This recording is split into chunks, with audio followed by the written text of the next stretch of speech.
TET নিযুক্তি বন্ধ কৰিবলৈ চলিছিল ৰাজনৈতিক ষড়যন্ত্ৰ। দিল্লীৰ পৰা আহি আৰছাদ মাদানীয়ে হেঁচা দিছিল নিযুক্তি বন্ধ কৰিবলৈ। কান্দিবলগীয়া হৈছিল তেতিয়াৰ সৰ্বশিক্ষাৰ মিছন ডাইৰেক্টৰে। খানাপাৰাত ঠিকাভিত্তিক শিক্ষকক স্থায়ী নিযুক্তি দি মুখ্যমন্ত্ৰীয়ে সোঁৱৰিলে ইতিহাস।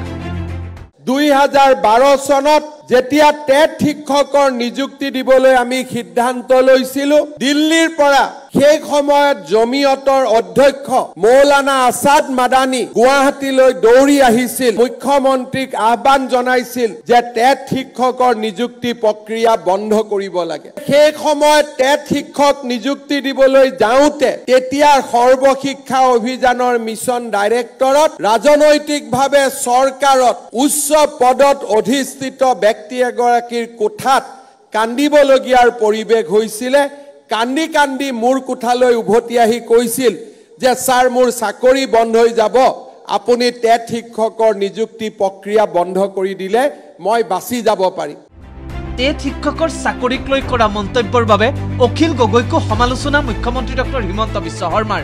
যেতিয়া টেট শিক্ষকৰ নিযুক্তি হৈছিল, আজি অসম বিধানসভাত দপদপাই থকা এজন নিৰ্দলীয় বিধায়কে কৈছিল যে এই চাকৰিবোৰ হিমন্ত বিশ্ব শৰ্মা যিদিনাখনে শিক্ষামন্ত্ৰী নোহোৱা হৈ যাব, সেইদিনাখনে টেট শিক্ষকৰ চাকৰিবিলাকো নোহোৱা হৈ যাব। 2009 চনত শিক্ষাৰ অধিকাৰ আইন গৃহীত হোৱাৰ পাছত 2012 চনৰ মে মাহত অসমত প্ৰথমবাৰৰ বাবে আৰম্ভ হৈছিল টেট শিক্ষক নিযুক্তি প্ৰক্ৰিয়া। সমগ্ৰ শিক্ষাৰ অধীনত আৰম্ভ হৈছিল ঠিকাভিত্তিক শিক্ষক নিযুক্তি প্ৰক্ৰিয়া। শিক্ষকৰ অভাৱ দূৰ কৰিবলৈ ৰাজ্য চৰকাৰৰ বিত্তীয় বাজেটৰ অধীনত সৃষ্টি কৰা হৈছিল ষ্টেট পুল শিক্ষকৰ পদ। আৰু এতিয়া এই ঠিকাভিত্তিক শিক্ষক শিক্ষয়িত্ৰীসকলক ৰাজ্য চৰকাৰে দিলে স্থায়ী নিযুক্তি। এতিয়াৰে পৰা শিক্ষকৰ নামৰ আগত নাথাকিব ঠিকাভিত্তিক শব্দ।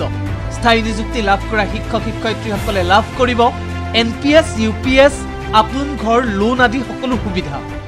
এতিয়াৰ পৰা আপোনালোকে আপোন ঘৰ যোজনাৰ অধীনত আপোনালোকে ঘৰ বনাবৰ বাবে ষ্টেট বেংক অফ ইণ্ডিয়াৰ পৰা বিনা মৰ্টগেজত আপোনালোকে লোন ল'বলৈ সক্ষম হ'ব।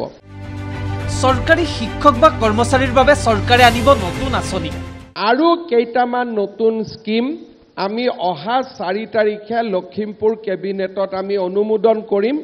ইয়াৰো সমান অংশীদাৰ আজি নিয়মীয়া হোৱা শিক্ষকসকলেও লাভ কৰিব পাৰিব।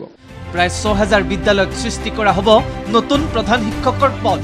প্ৰায় 6000 স্কুলত হেডমাষ্টাৰৰ পদ নতুনকৈ অনুমোদন কৰাৰ বাবে আমি সিদ্ধান্ত গ্ৰহণ কৰিছোঁ। 3 বছৰ ধৰি সৰ্বশিক্ষাত কৰ্মৰত শিক্ষকসকলকো কৰা হ'ব নিয়মীয়াকৰণ। আবেদন নকৰা ঠিকাভিত্তিক শিক্ষকসকলে পুনৰবাৰ কৰিব পাৰিব আবেদন। বিপদজনক স্থানত কাম কৰি থকা শিক্ষকসকলৰ বাবেও হ'ব বিশেষ ব্যৱস্থা। যিসকল মাত্ৰ 3 বছৰ কাম কৰিছে সৰ্বশিক্ষা অভিযানত, তেওঁলোককো আমি নিয়মীয়াকৰণৰ ব্যৱস্থা ল'ম। অহা বিত্তীয় বৰ্ষত তেওঁলোকক আমি নিয়মীয়াকৰণ কৰি দিম।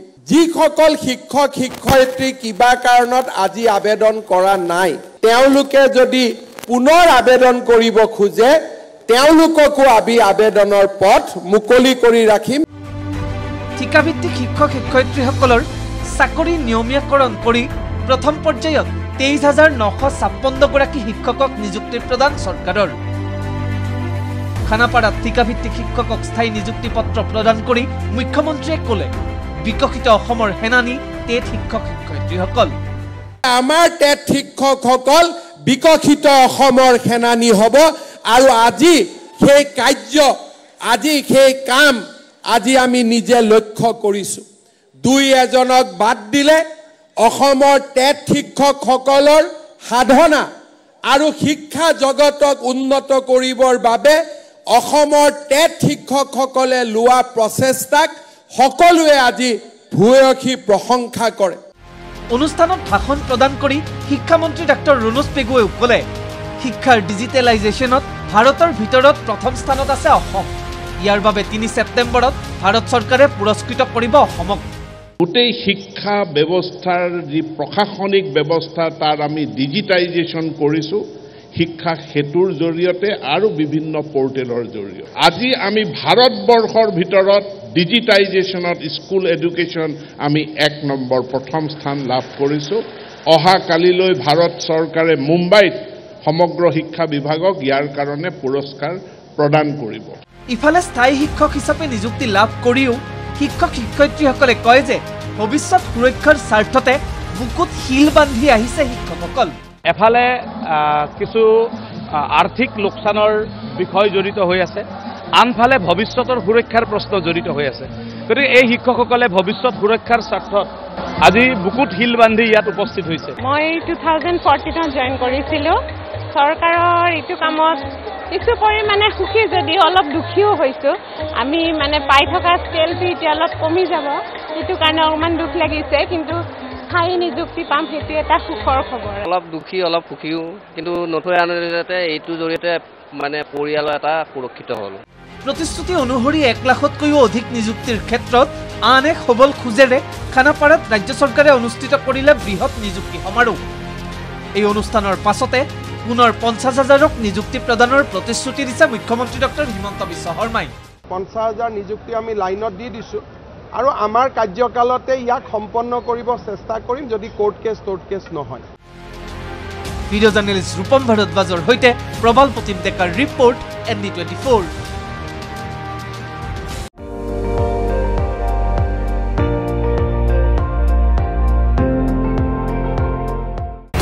আপুনি চাই আছে ND24, সৰ্বশ্ৰেষ্ঠ নহয় সৰ্বোত্তমৰ দৌৰত।